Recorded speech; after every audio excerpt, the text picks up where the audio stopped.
Halo, perkenalkan nama saya Fadan saya Gumilang. Saya dari jurusan Sains Data. Di sini saya akan membuat tugas 2 dari basis data. Di sini saya akan menjelaskan terlebih dahulu untuk kasusnya sendiri. Untuk soalnya sendiri di sini kita akan membuat basis data pada MySQL, basis data MySQL yang ada pada XAMPP.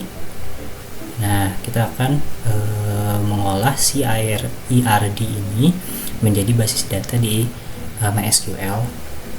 Berarti proses ini adalah DDL seperti itu. Nah, langkah-langkahnya sendiri ada membuat database, terus membuat tabel. Setelah itu kita membuat relasi seperti itu. Untuk langkah pertama itu membuat database. Nah, untuk membuat database-nya sendiri kita akan namai database itu rumah sakit. Nah, ini adalah perintah SQL-nya seperti itu. Kita langsung aja ke MySQL-nya untuk membuat database rumah sakit.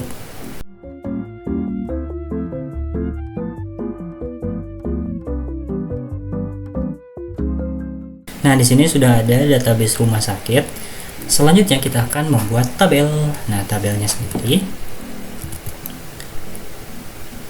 Nah, untuk tabelnya sendiri itu ada 6 tabel, yaitu ada dokter, pasien, daftar, administrator, dokter admin, dan masing-masing atributnya kita akan buat juga.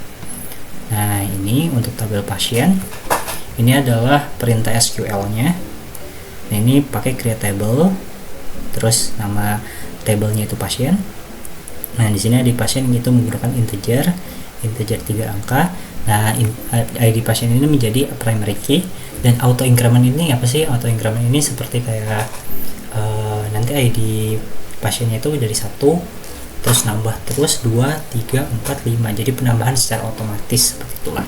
Nama pasien itu pakai varchar 30, varchar 100, pasiennya seperti itu.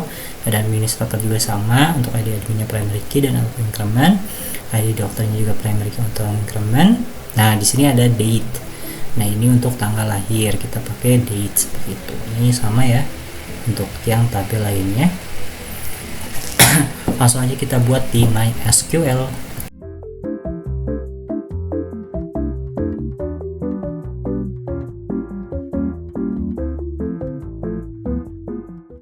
Nah, di sini kita sudah membuat 6 tabel, yaitu administrator, daftar, dokter admin, pasien, dokter. Kita bisa melihat ya untuk atributnya sendiri. Kayak misalnya administrator itu mempunyai ID admin, nama admin, waktu jaga, sama kan dengan yang ada di tabel IRD. Nih sama ya. Nih ada admin, waktu jaga, nama admin sama. Kemudian kita juga bisa melihat untuk misalnya pasien. Nah, pasien ini mempunyai atribut ID pasien, nama pasien, jenis kelamin, penyakit, dan nomor HP, misalnya seperti itu. Nah, kita juga bisa melihat tipenya ada ini sebagai primary key. Biasanya primary key itu pakai ada kuncinya seperti itu. Nah, ini untuk auto increment. Ini varchar ini sama ya seperti itu. Nah, di tahapan ketiga ini kita akan membuat relasi, di mana dokter admin ini mempunyai relasi dengan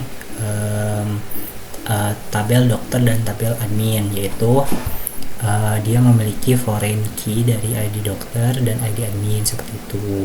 Dan untuk tabel daftar memiliki foreign key dari ID pasien dari tabel pasien, dan ID admin dari tabel admin seperti itu. Dan untuk tabel pasien dokter memiliki foreign key dari ID dokter dan ID pasien. ID dokter pastinya dari tabel dokter, ID pasien dari tabel pasien. Selanjutnya kita langsung praktik saja di MySQL untuk pembuatan relasi ini seperti itu.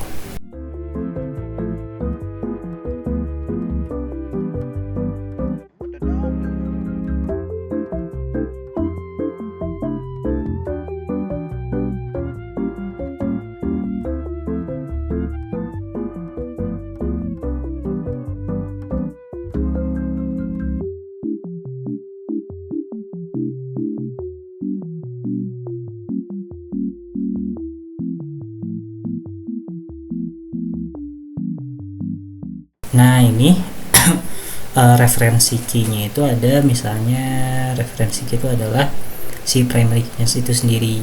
Misalnya ini dokter nih, ID dokter, ini pencet, terus foreign key-nya itu ID dokter pastinya, seperti itu. Nah ini pilih cascade, dan ini juga pilih cascade, terus oke. Nah di sini langsung terlihat bahwa langsung link ya si ID dokter ini ke ID dokter ini. Nah ID dokter di sini menjadi foreign key ya, di sini menjadi primary key. Ini udah ada relationnya seperti itu. Selanjutnya sama ya.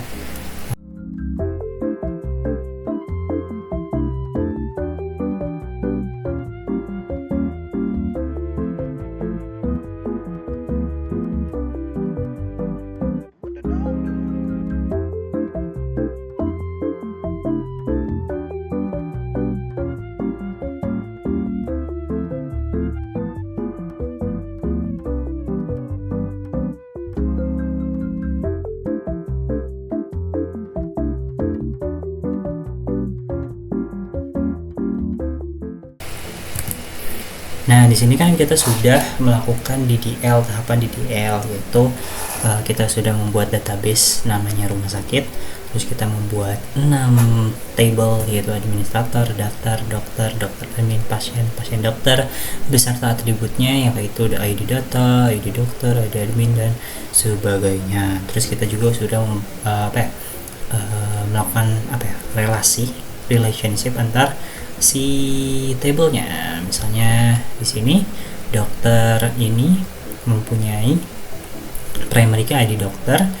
Nah ID dokter ini ada di tabel dokter admin dan pasien dokter sebagai foreign key, dan juga sama untuk pasien, begitupun sama untuk administrator, seperti itu. Untuk tahapan selanjutnya kita akan melakukan DML. Jadi ada insert jadi untuk DML ini ada insert, select, update, dan delete. Nah untuk insert sendiri ini adalah untuk perintah SQL-nya, seperti itu. Ini perintah SQL-nya di insert into, ini untuk tabelnya. Sebenarnya untuk ID pasiennya itu tidak perlu kita isi karena itu udah auto increment, jadi kayak udah bisa langsung diisi oleh sistemnya. Misalnya langsung meskipun kita tidak isi pun langsung bisa diisi oleh si sistemnya, jadi langsung akan menjadi satu gitu.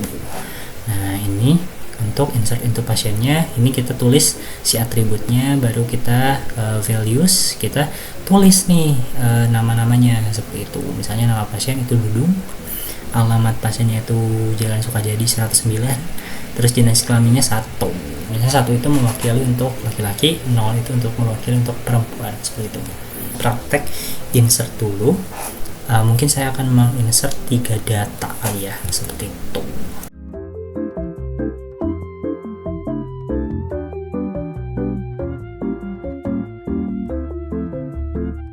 Nah ini langsung kan. Nah meskipun ID pasiennya itu tidak diisi, dia itu akan langsung oleh sistemnya itu akan diisi nomor 1. Nah karena itu itu adalah fungsi dari auto increment. Nah kita akan mencoba untuk mengisi insert 2 data lagi seperti itu.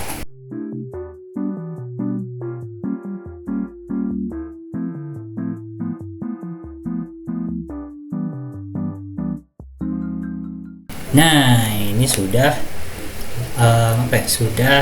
kita sudah mendapatkan 3 data, yaitu Dudung, Susi, Suherman, dan alamat pasiennya udah Sukajadi, dan suka saya.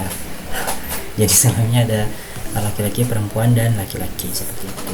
Selanjutnya kita akan coba untuk select. Nah select ini gunanya untuk menampilkan datanya gitu. Nah select ini sebenarnya banyak macamnya ya, tapi di sini saya akan mencontohkan 2 saja, yaitu select all dan select ini bersyarat ya. Seperti itu. Kita akan coba untuk select all ya. Nah untuk select all ini ya semuanya itu terpilih gitu, ada Dudung, ada Susi, Suherman, dan juga atributnya ini semuanya, ada penyakit, nomor HP-nya juga ditampilkan gitu. Jadi ada ini untuk select all from pasien. Pasien ini adalah tabelnya ya, seperti itu.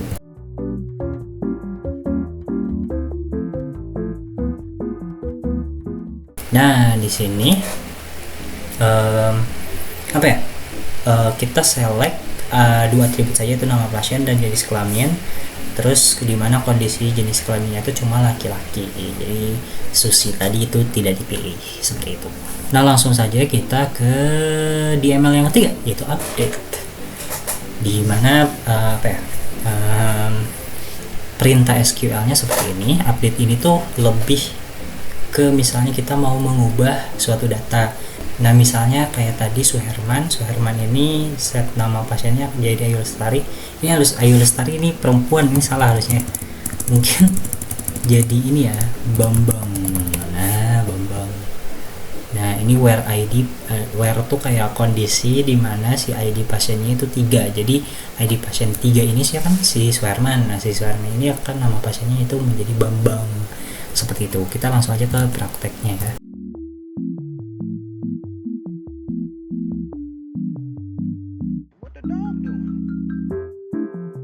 Nah, yang tadinya Suherman kita sudah ganti namanya menjadi Bambang. Nah, selanjutnya itu ada delete. Delete itu yaitu penghapusan si datanya. Nah, misalnya kita mau menghapus data Susi, yang itu ID pasien Susi itu ada di ID pasien 2 ya. Jadi ini adalah perintah SQL-nya seperti itu. Langsung saja kita ke praktek SQL-nya.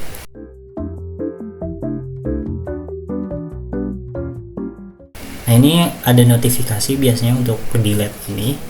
Jadi kita misalnya oke aja lah. Nah, kita tinggal cek di pasien. Nah, jadinya ada 2 data. Nah, ini juga sebenarnya itu ada ada perintah SQL-nya sendiri untuk biar si ID pasien ini tuh jadi 2 gitu.